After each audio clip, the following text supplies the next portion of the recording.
Myanmar. Myanmar, welcome to Myanmar. Mingalaba. Mingalaba.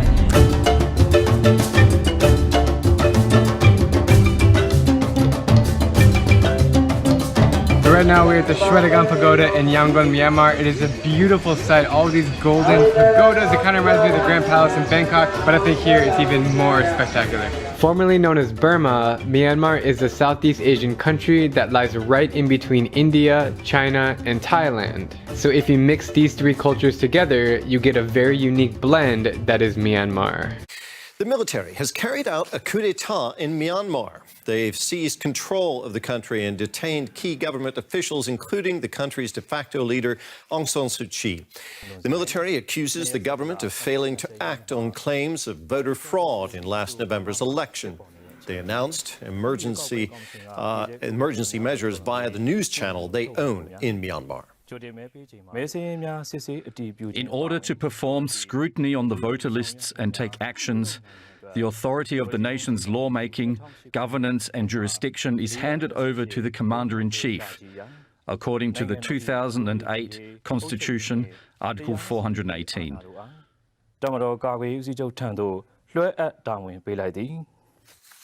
Well, there's been widespread international condemnation of the military's takeover in Myanmar. The new U.S. Secretary of State, Antony Blinken, expressed grave concern over the reports and warned Myanmar's military to reverse its actions immediately.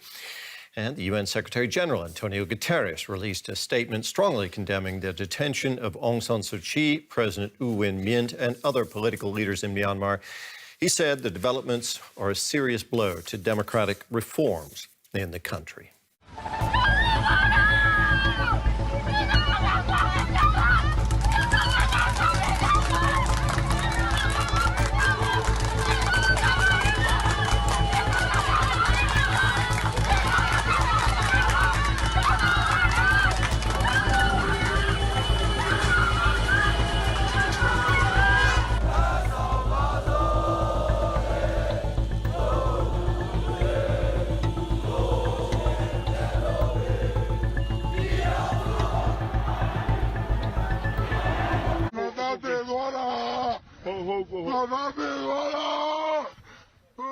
The inconsolable cry of a father, his dead son in his arms. The 13-year-old boy was shot at his home in Hwee-bo, central Myanmar, as the security forces moved in. Myanmar's largest city, Yangon, looked and sounded like a battle zone, as soldiers and police roamed the streets, burning barricades, firing stun grenades and live rounds. This wounded man was dragged, visibly bleeding, into the road. Rather than help or provide first aid, the soldiers beat him as he laid in a pool of his own blood. In the southern city of Dawei, these three men on a motorcycle are shot at random as they pass police trucks. Two managed to get to their feet and flee. A third, wounded, trapped beneath his bike. And those wounded or killed, dragged away unceremoniously to be bundled into army trucks. All of this on a day meant to celebrate Myanmar's armed forces. But celebrate they did. Outside the capital Naypyidaw, on an enormous parade ground, an awe-inspiring display of military hardware and might. Bose and his team have never been more in demand. Their ambulance used to carry the living. Then a third wave of COVID-19 hit Myanmar, and now everyone they pick up is dead. Hour after hour they collect bodies, people who survived a military takeover, only to be defeated by coronavirus.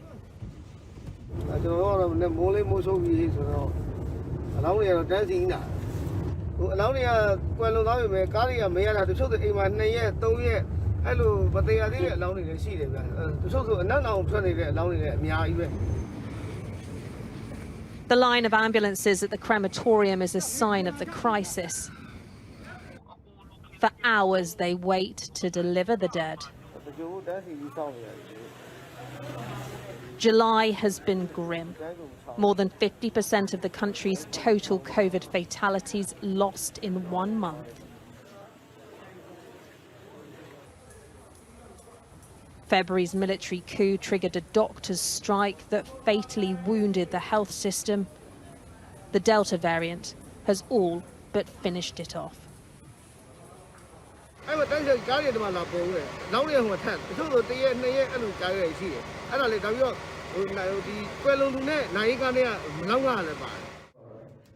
The desperate hang yellow flags begging for help. Tonight, an exclusive look inside Myanmar, the Southeast Asian country where the United Nations says nearly 900 people have been killed since a military coup toppled the civilian-led government 5 months ago. The nation has been under military rule for much of the time since gaining independence in 1948, but it did have a taste of democracy over the past decade until the military seized control back in February.